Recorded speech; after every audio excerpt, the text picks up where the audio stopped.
ఆ తర్వాత ఆయన బాక్సింగ్ ప్రాక్టీస్ చేస్తూ ఉన్నాడు.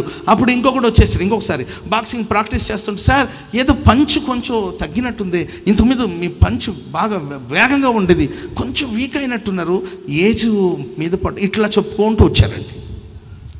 ఆయన మెంటలీగా వీక్ చేస్తూ వచ్చారు. మొత్తం మీద ఓ రోజు మరి ఆ పోటీ ఆరంభమైందండి.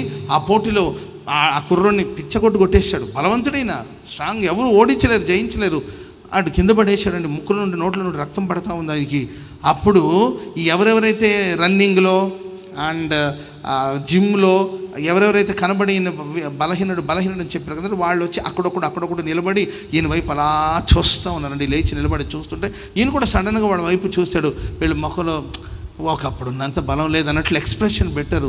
అది ఎప్పుడైతే చూశాడో ఆల్రెడీ ఈయన 2-3 నెలల నుండి మెంటల్గా ఈయన వీక్ అవుతూ వచ్చాడు. వెంటనే కింద పడిన వాడు లేచి ఒకే ఒక పంచు, ఒకే ఒక దెబ్బ, అవి పెద్ద ఆయన బోర్లా పడిపోయాడు, లేవలేకపోయాడండి. ఆ ఒక పోటీలో ఆయన ఓడిపోయాడు. ఆ గెలిచిన కుర్రోడు అన్నాడు, సార్ భౌతికంగా మిమ్మల్ని ఇప్పుడు పడగొట్టానేమో, మానసికంగా 3 నెలల నుండి మనుషులు పెట్టి మిమ్మల్ని బలహీనపరుస్తూ వచ్చాను. మిమ్మల్ని మానసికంగా ఎప్పుడో ఓడించాను, భౌతికంగా ఇప్పుడు ఓడించాను. సాతానుగాడు నీ మెంటలీ స్టేటస్ మీద, నీ మానసిక స్థితి మీద పని చేస్తాడు. అందుకే జాగ్రత్తగా ఉండాలి.